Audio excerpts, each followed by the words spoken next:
Hello, welcome to Inspired by Maud Show.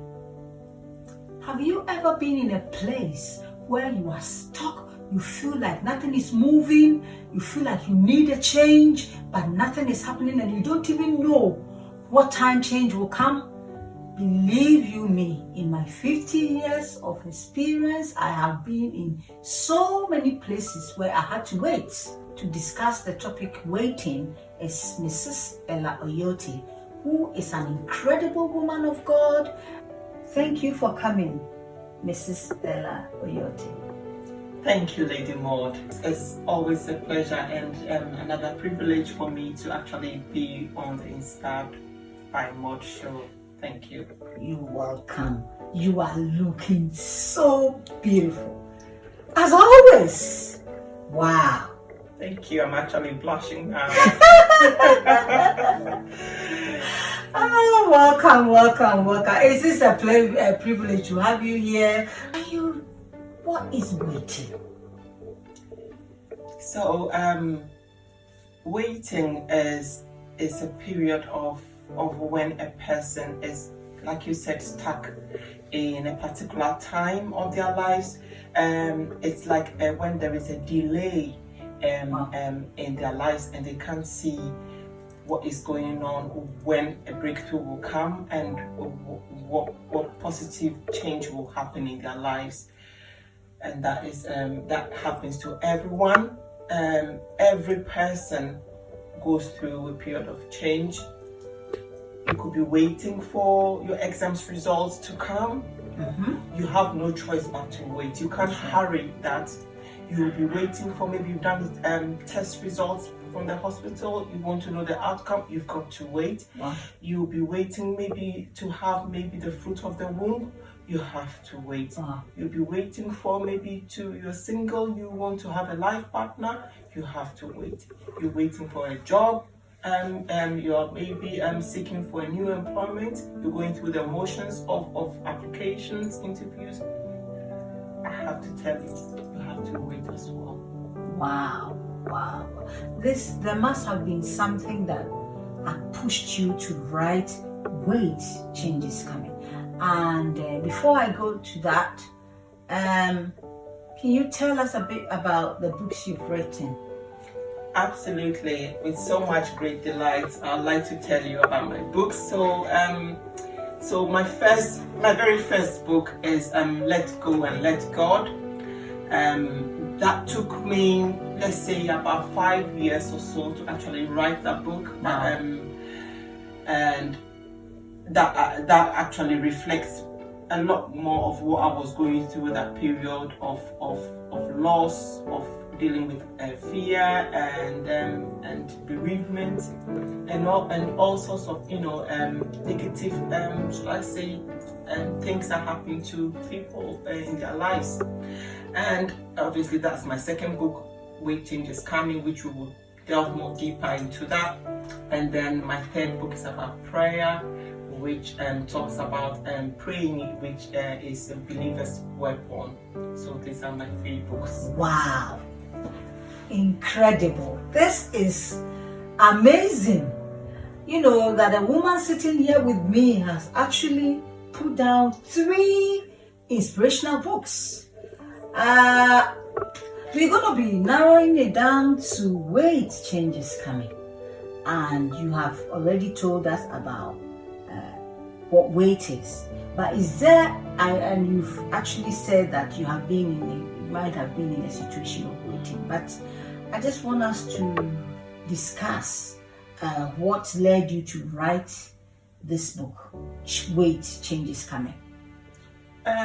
Well, I could say that is a sequel to Let Go and Let God, if I'm honest.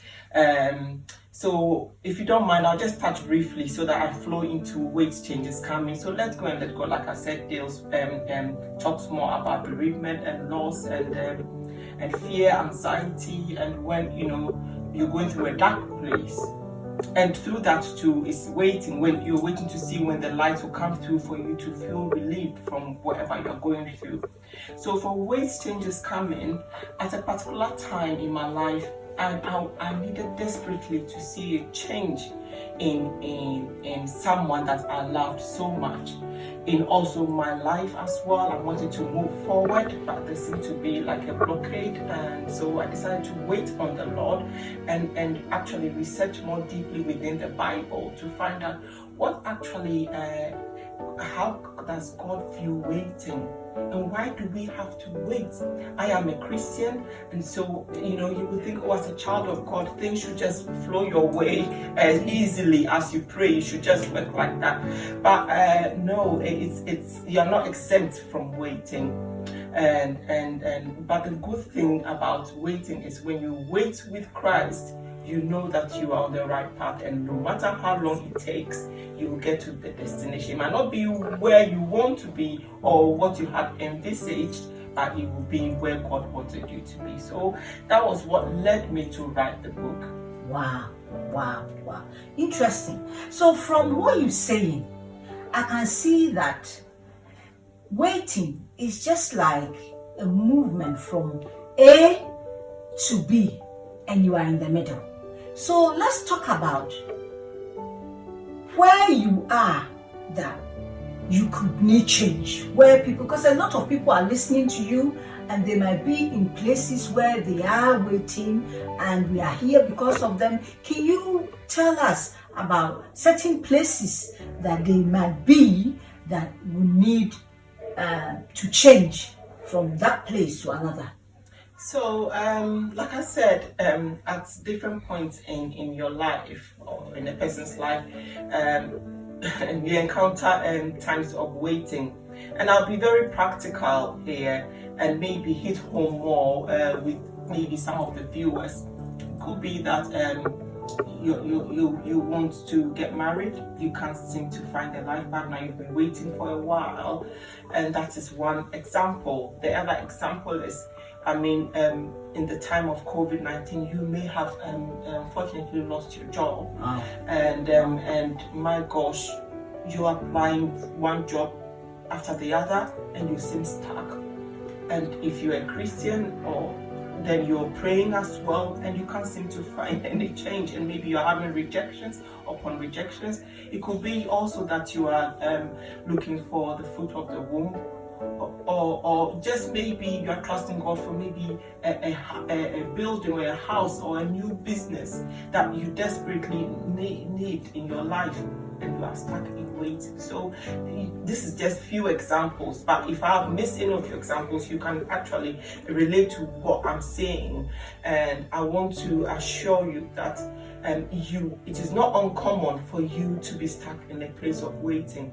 I have been there. I am still there, still waiting for a particular change to happen in my life. So be encouraged that waiting is part of life. Oh, that's incredible. Indeed, waiting is a part of life. Because I remember correctly, when I had to wait for my papers from the Home Office, it was one of the darkest moments of my life. When I couldn't work, I was broke. It was so hard with 4 children and a family to raise, and you're just waiting for somebody to say, okay, you can have it, you can work, and then it's not coming. It took so many years, so it is a very difficult place. And I can say, if Mrs. Ella would agree with me, that waiting comes at different times. It's not something that comes once in your life. Comes at different times. If you can expand on that, because it's like you finish waiting for one thing, you get the answer, and then you go to another. Can you just highlight that a little bit for us? Absolutely. I think you've summed it up, Lady Maud, because life is so evolving that you can't just you keep on moving. So like you used yourself as an example of waiting for your right of stay to be in the UK papers.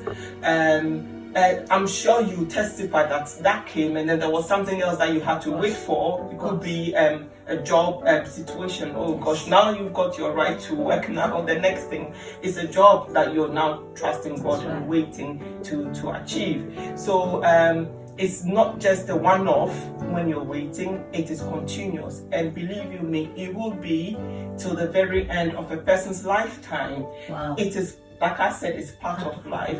So, and there is nothing you can do to hurry the timeline. You cannot hurry God. You cannot hurry the system. You cannot hurry anything to be rushed your way just because you want it at that time. No, it doesn't work like that. It's just like being at the bus stop, really, and you're waiting for, let's say, bus number 50 to pass by. If the driver or the system has a timetable, just because you are running late for work, doesn't mean that the bus should hurry and get there. It will get there at the set time, Wow. at that particular time. Wow.